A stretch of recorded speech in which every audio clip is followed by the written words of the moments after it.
মই দুটা তিনিটা প্ৰশ্ন কংগ্ৰেছ দলক কৰিব খুজিম। সিদিনাখন বটদ্ৰৱাত সোমাবৰ কাৰণে তেওঁলোকে ইমান হুলস্থুল কৰিলে, কিন্তু ৰাহুল গান্ধী ডাঙৰীয়া গুৱাহাটীৰ পৰা ভূপেন হাজৰিকাৰ সমাধিৰ সন্মুখেদি পাৰ হৈ গ'ল। তেওঁতো ভূপেন হাজৰিকাৰ সমাধিত 1 মিনিটো নৰখিলে। সেই ৰাহুল গান্ধীয়ে হাজোৰ পুৱামক্কা আৰু হয়গ্ৰীৱ মাধৱ মন্দিৰ দি পাৰ হৈ গ'ল। তেওঁতো তাত 1 মিনিট সময় নৰখিলে।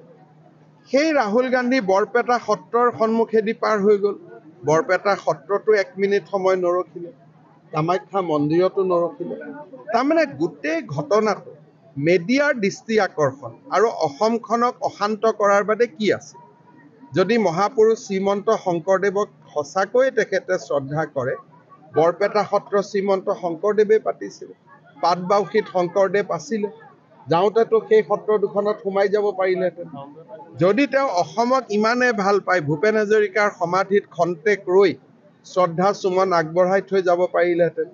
যদি সঁচাকৈয়ে তেওঁ হিন্দু ধৰ্মক ইমান বিশ্বাস কৰে, মা কামাখ্যা মন্দিৰতো কালি 1 মিনিট সময় সোমাই যাব পাৰিলেহেঁতেন। গতিকে ধৰ্মক লৈ বা কোনো গোটেই উদ্দেশ্যটো আছিল অসমত অশান্তি সৃষ্টি কৰা। আজি এতিয়া আমি বিফল কৰিলোঁ। এতিয়া তেওঁ ধুবুৰীত যি ন্যায় যাত্ৰা কৰে কৰি থাকক, তাৰ মোৰ কোনো আপত্তি নাই। এৰেষ্ট আমি লোকসভা ইলেকশ্যনৰ পিছত কৰিম। এতিয়া কৰিলে মানুহে আৰু এটা পলিটিচাইজ হ'ব। লোকসভা কেছটো হ'ল, এতিয়া SIT ইনভেষ্টিগেশ্যন কৰিব আৰু যিবিলাক প্ৰমাণ আমাৰ সন্মুখত আছে। কালিতো গুৱাহাটীত বহুত ডাঙৰ ঘটনা হ'লহেঁতেন, যি ধৰণে তেওঁ বেৰিকেড ভাঙাৰ বাবে উৎসাহ যোগাইছিলে। গতিকে আমি সময়ত লোকসভা ইলেকশ্যনৰ আগতে আমি বৰ বেছি নকৰোঁ, কাৰণ অসমত আমি এনেই জিকি আছোঁ আৰু ইয়াত বৰ বেছি পলিটিকেল হুলস্থুল কৰি লাভ নাই। শান্তিপূৰ্ণভাৱে ৰাজ্যখন থাকিলেই ভাল আমাৰ। চাওক, হেৰণীয়া গুণ্ডাৰ ওচৰত আপুনি আহে কিয়?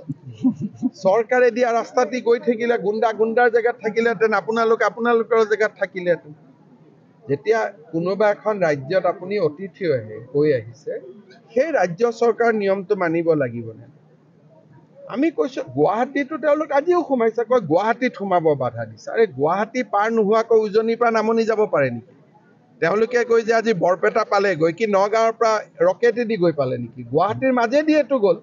খালি আমি কৈছিলোঁ যে এইটো ৰাস্তা দি নাযাব, X ৰাস্তা দি নাযাব, Y ৰাস্তা দি যাব। সেইটোত কি আপত্তি কৰিবলগীয়া আছে? সেইখনোতো গুৱাহাটীয়ে। এতিয়া গুৱাহাটী সোমাব আমাক বাধা দিছে। আৰে গুৱাহাটী যদি আপোনালোক নোসোমালে, তেতিয়া নগাঁৱৰ পৰা আপোনালোকে বৰপেটা কি ৰকেট লঞ্চাৰ দি গৈ পালে নেকি?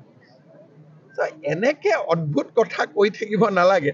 আৰু এই অদ্ভুত কথাবিলাকৰ জৰিয়তে সস্তীয়া ৰাজনীতি কৰিলে বহুত দীঘলীয়া ফলাফল নাপায়।